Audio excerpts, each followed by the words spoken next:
the changing world that needs a strong advocate. Mama E has been a trusted voice for many years, bringing wisdom and understanding to the dynamics of relationships and the joys of marriage. Join us and experience the simple and practical advice that can help improve your relationships and marriages with Mama E. Hi, everybody. It's Mama E again. I thank you so much for joining us. We're going to continue the discussion that we've had for um, several weeks now because I think that it's relevant and perhaps needful. It's that time of year when perhaps money becomes an issue for various reasons. So we're going to talk a little more about money matters. I found a little information that I thought I'd share with you. And then, of course, our friend Marcy is going to join us for the discussion on money honesty. So let me just share a little bit. You may be surprised to learn that money matters causes the most conflict in a marriage relationship. I've heard this for however long. I honestly used to think that that meant that there were issues with money because we didn't have enough. I've come to realize that that's not absolutely the case because there can be money issues no matter how much we have. Because we might just have differences in how we handle money. So the fact that we have enough to meet all of our needs, the issue then becomes one of us likes to save, one likes to spend. We disagree on what we spend money on. So I can see how it would become an issue in terms of marital relationships. It was interesting that I read that the New Testament addresses the subject of money more frequently than any other subject other than the kingdom of God. Now, I thought that was interesting, that it mattered to Jesus. You know, what did he teach about money?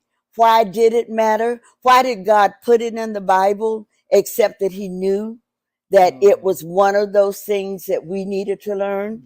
So when I looked at the situations with money and how it can create problems in our homes, a lot of times we bring with us into our marriage what we saw demonstrated at home. And whether it was good or bad, you know, we brought it into the house. In my upbringing, you know, my father was the breadwinner from the standpoint that mom didn't work outside of the home, which means he had more to say about money. I took some negatives with me into my marriage because I didn't want to relinquish control over to him. So when I think about money, if we could spend some time either before we get married or in the early stages of marriage, looking at different ways that we can approach the subject of marriage. That being the case, we started a while ago. We played out some scenarios and gave some options, some choices as to how we might want to handle those scenarios. We're going to pick up again today with those scenarios. Miss Marcy, if you would share with us a topic, a situation, and let's see how we should handle it. All right, let's jump in. An organization for a cause you believe in, but your partner does not, is requesting donations. You, A, donate without hesitation since it's your own money. Okay. B, discuss with your partner the intended donation before handing over any money. C, forego donating the money, but offer your time instead. And D, find a charity you both agree to support and make a contribution in both of your names. Wow.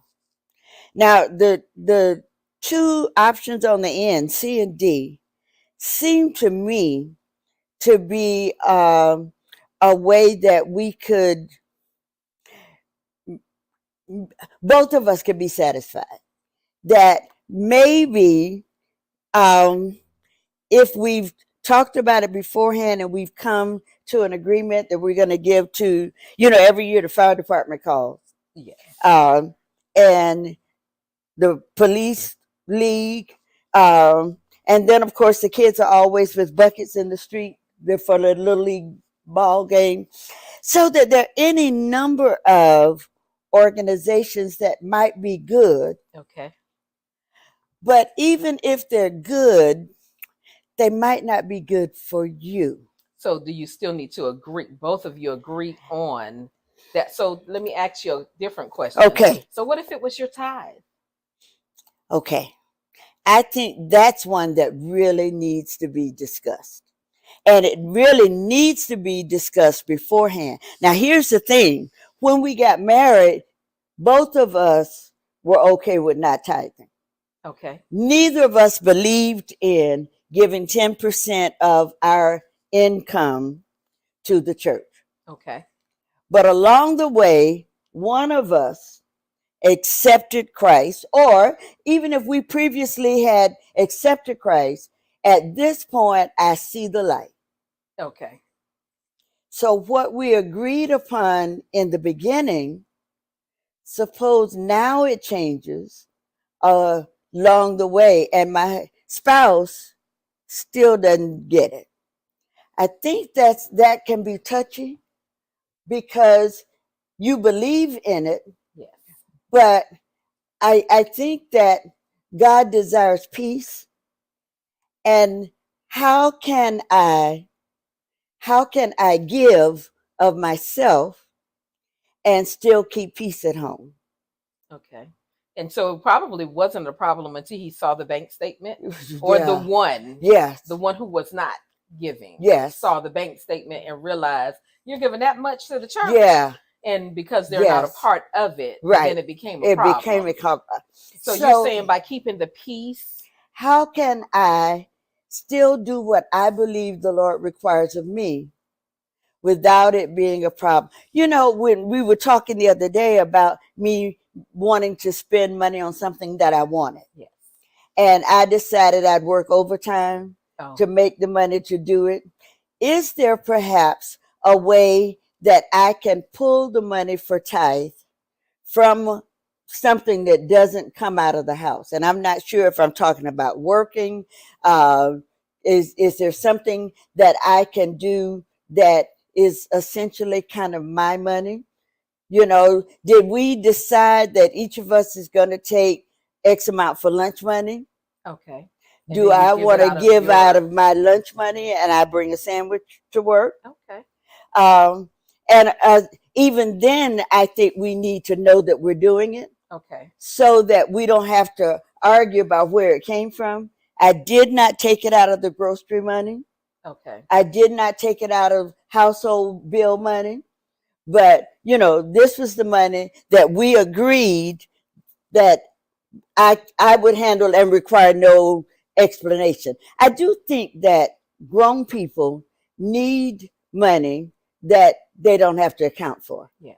I really, really believe that. So then if it is lunch or shopping or whatever it is, then if I choose to make the sacrifice to give it to God, I don't think he'll forget.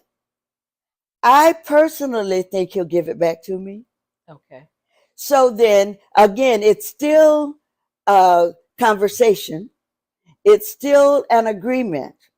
But whether it be the police league, whatever it is, if we don't agree to give it, then we need to have an understanding about what we're going to do instead of us budgeting it in with the household. Okay. We mentioned before when we were covering these options that we wanted to hear what you have to say about it. We wanted to know, do you have another idea? Maybe not better, but different. Tell us how you work it out with your partner. Did you have an opinion? Well, I remember talking to some friends, some married friends of mine, who was saying that about the having money So of course everything is going in one pot. Whether one makes more than the other, it's one pot. Right. But they were talking about if there was an opportunity to buy gifts for their spouse. It takes away the surprise of it if it's coming out the joint account. Okay. And then that spouse knows you bought flowers. Right. Or you're planning on buying flowers, and may not know when they're going to be delivered, but that the purchase was made. So they talked about how they had separate accounts. Again, it was still one pot, right? But they did have their own after tallying it up, or however it went, right?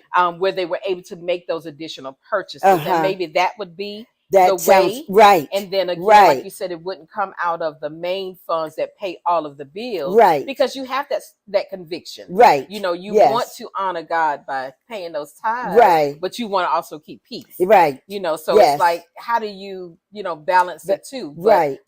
When they said that, it made sense, yes. And so I think that would be something that would be a good conversation, right? And then you'll be able to utilize those funds however you choose, until that other person comes to see it. Yes. Yeah. So we had options A, B, C, and D. This is option Marcy. And I had not thought of that, but to me, that again is compromise. Yes. That I make a decision as to what I spend my little money on. My partner might like to play golf. And if he does, and we've agreed that comes out of his pocket, then my decision to do tithe or any other offering, would be something that, again, it's the same type of situation where it didn't come out of the house. Okay, let's take another quick scenario. So, your high school reunion is coming up. Okay. You're not as financially successful as you would like to be. You go A, and have a great time. This is a reunion, not a salary contest. Right. B, you don't go at all. C, you rent an expensive car, borrow an expensive outfit, and lie about your profession at the party. Or D, go, but exaggerate how well you're doing. Now, the reason I hesitated was because the flesh in me can understand some of those situations. I probably would not go the route of renting the car and whatever. I don't think I'd lie about what I do. I don't think I would. And I'm really trying to remember situations where I encountered people from my past. And lies are just so hard to keep up, So if you tell it, you better write down what you told, because another reunion is coming. I think if it were me, I think maybe I wouldn't start the conversation. Okay. Now this is good, Marcy. If in fact I'm really embarrassed by how my life turned out, in the yearbook where they put all of the yes. So the fact that you were voted most likely to succeed, and you don't feel like you succeeded. But who gives that definition of what that succeed means? What's the definition of success? Yes. And for this situation, I'm making the decision because I'm looking at other classmates, or I've heard of other classmates who are doctors, attorneys, and in my opinion, they are successful. Okay. And because in the yearbook, I was going to college, and I was going to be this, and this. And then I find out, here's the other one, other people who might not have been likely to succeed did. Right. And so there you are, and you have to decide whether you are happy about where you are, recognizing that wherever you are, God put you there. you know, and most often we don't give God really any credit, Yeah. you know, recognizing that he didn't have to allow any of it. Right. And so when you are comparing your life, your lifestyle, your success, your values, when you are comparing that to other people, you, number one, need to take into account that that's in a way ungrateful. Okay.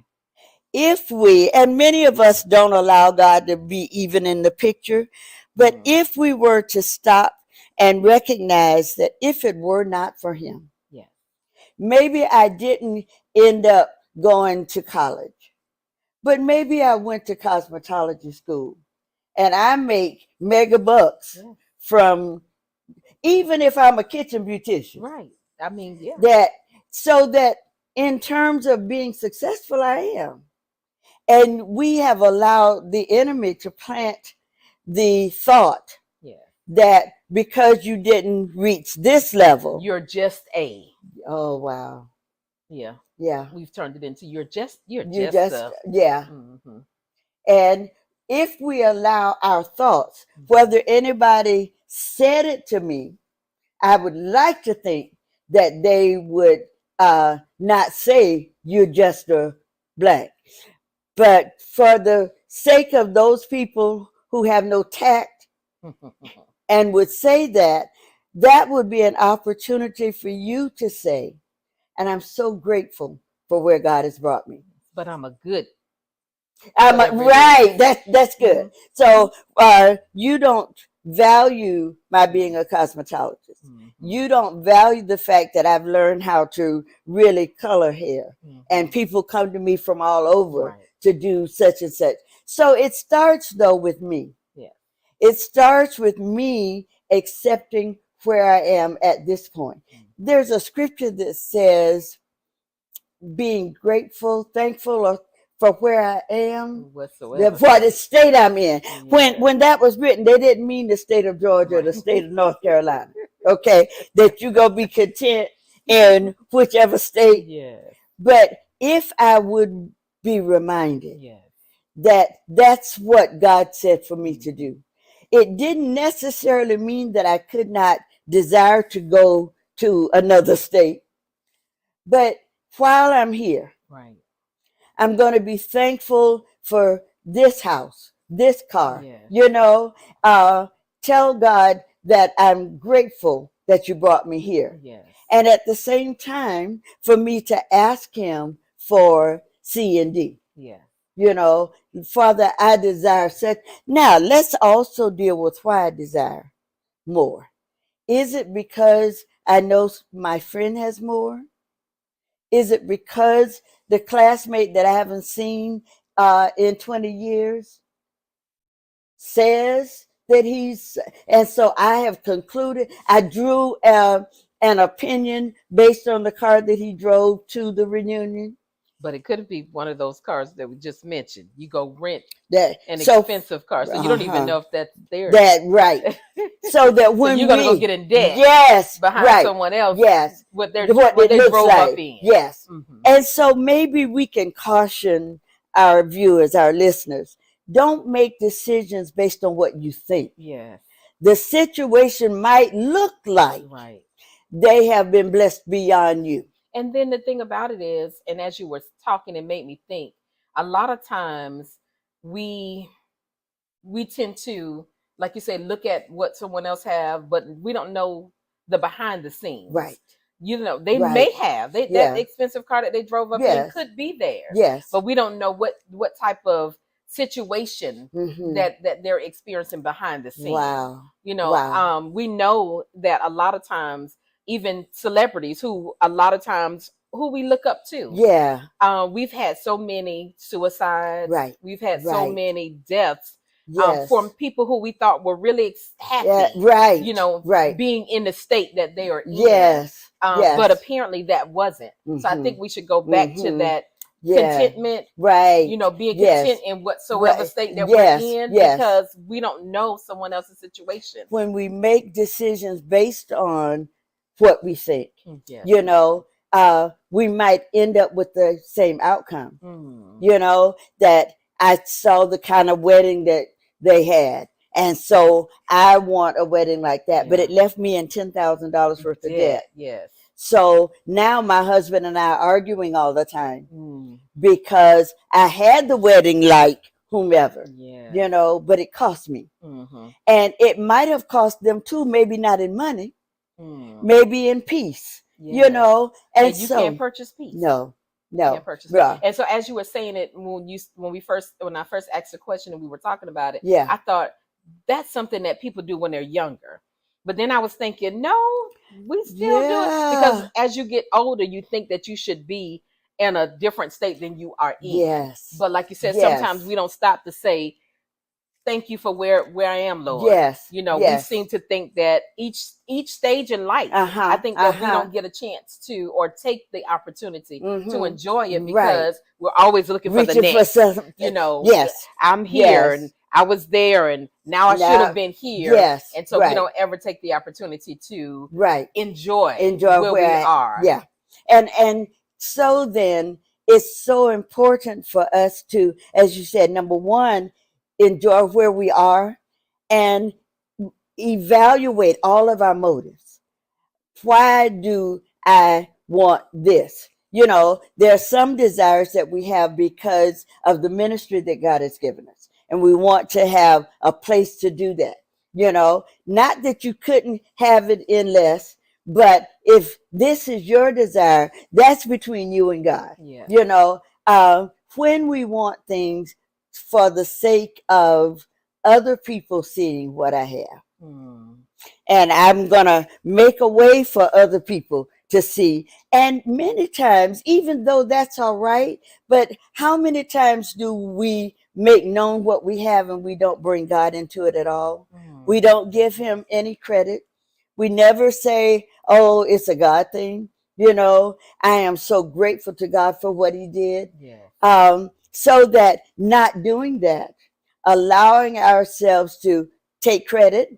Number one, I did it. Yeah. You said something that I thought about when we talk about we don't know where the money came from to purchase the car. Suppose what you were doing was unethical. Suppose it was illegal and you're wishing you could do that and not knowing the risk that came with his way of doing it. So I guess what we're saying is that in all of these cases, there were things that perhaps we did not know. And so we don't want to make a decision based on what we don't know. So if I'm not at a place yet where I am content, do I just stay home? Or, well, yes.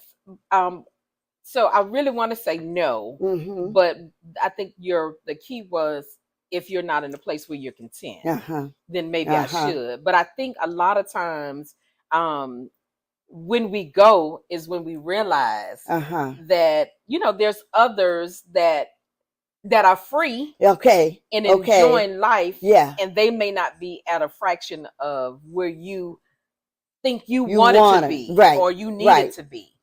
So I think that going kind of frees you. Yeah, it could, because it also could do something totally opposite. Right. But a lot of times when we do something that is out of the norm for us, and we made the step to do it, we realize that wasn't so bad. Right. And that perhaps there was a lesson to be learned.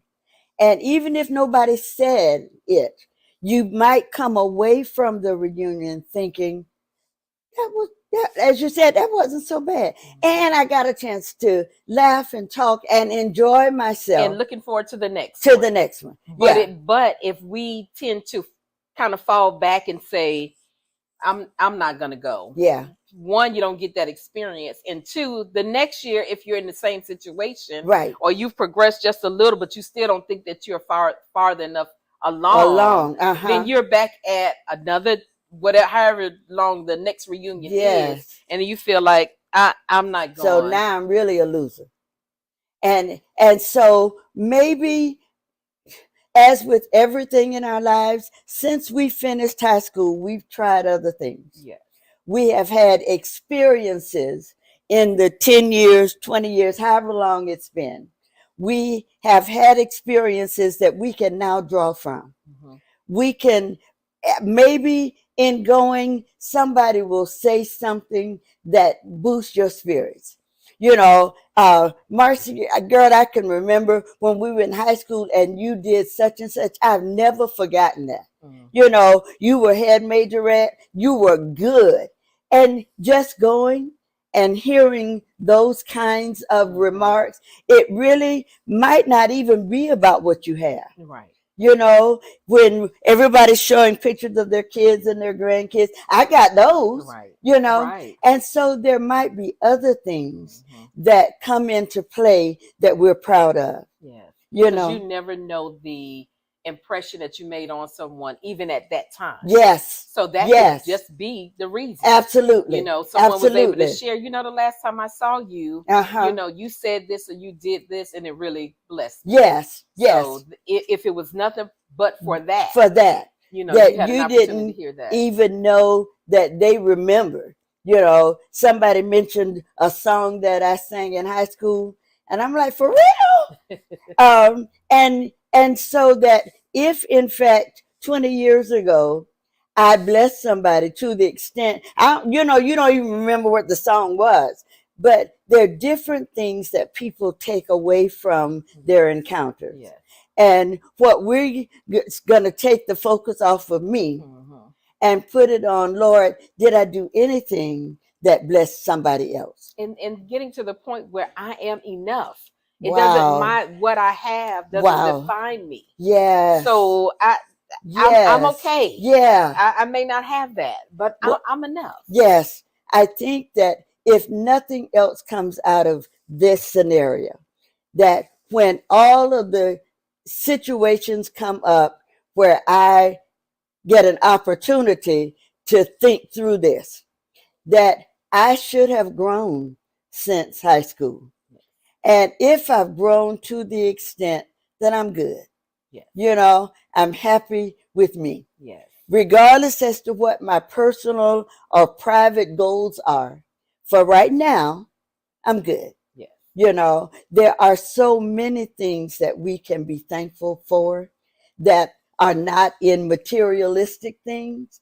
You know, those kids, grandkids, whatever it was, the talents and gifts that God gives us, you know, we might not think anything of them, but somebody else says, oh, she's so good at what she does. So we're going to say that it's about time for us to end this session.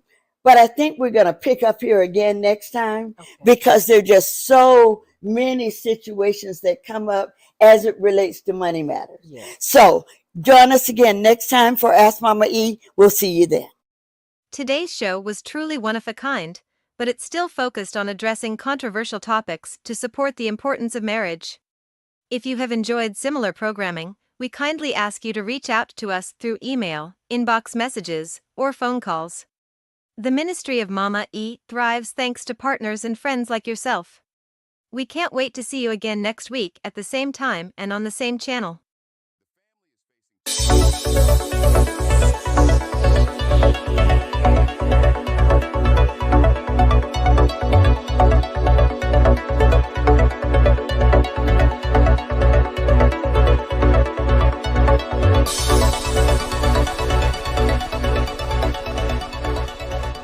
Are you ready to kickstart your own online show? Have you always dreamed of broadcasting to the world on Facebook? Well, Inspired Television Networks has an exciting offer just for podcasters like you. Imagine having your show recorded in our state-of-the-art studios and broadcasted to over 50 million homes worldwide. And the best part? It's available at an unbelievably low price of just $350. This is truly a once-in-a-lifetime opportunity. So, join the revolution and become a part of our network today. Don't wait. Give us a call now because we're actively seeking new programs. Welcome to the Inspired Network mobile app. To get started, simply on your iPhone or iPad, open the App Store app. Then, touch the magnifying glass labeled Search Type, the Inspired Network in the search bar, and hit Return.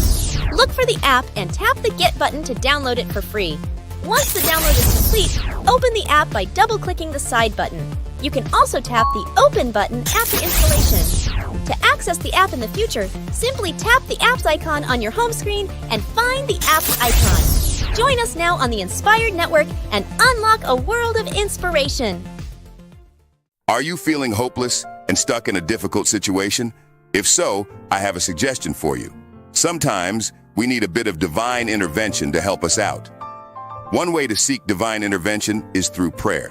However, I understand that praying on your own can be challenging or overwhelming. That's why I want to introduce you to the 10-year-plus Hospital Church Morning Prayer Line.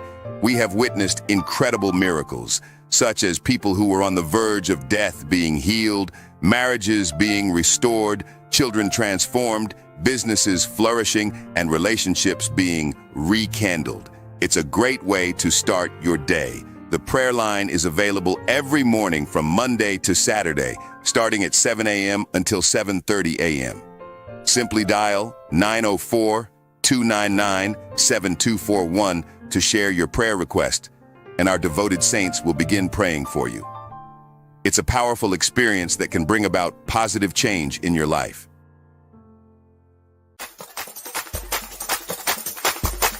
And we have a tradition at the hospital church of bringing together multiple churches together, multiple denominations as we come together for an eclectic experience. The prophetic takes place. I want to invite you. If you have not been in this atmosphere of miracles, we've had children come back to life. We've had miracles happen. We've had people with blinded eyes open. We've seen God do some incredible things in our crossover experience. It's something about the power of God. It looks like all of the energies convene at one moment, and miracles happen in the crossover. I want to invite you to come join us for the crossover experience. You heard me right. There are going to be preachers from everywhere, all types of preachers, messages like this. Identity, security, protection, affirmation,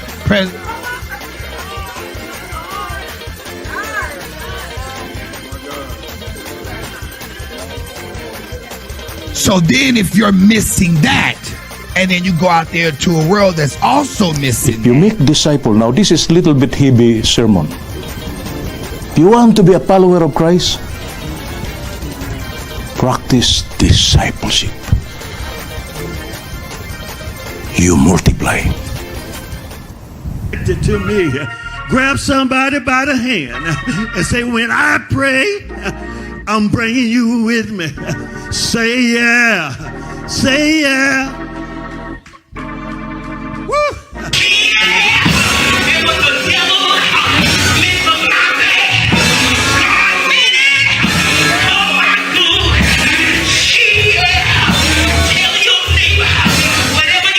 died for the Roman soldier. Said, surely this is the Son of God. abundantly above anything you can think or imagine. I'm on my way to a wealthy place. I'm on my way to a... And my God, if that's not great, it's going to be worship like this.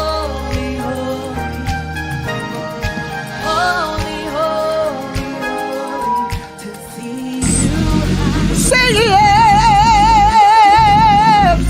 Oh, say yes. All roads are leading to the hospital church. Doors open at 8:30. Service start at 9. It's going to be amazing. Why don't you bring your church? Why don't you bring your family with our family and let's experience God? Come and join us on December 31st for our crossover service at the HC Multicultural Center. The doors will open at 8:30 and the service will start at 9. It will be a service that celebrates diversity, led by different pastors and churches from the city. And after the service, you can enjoy a delicious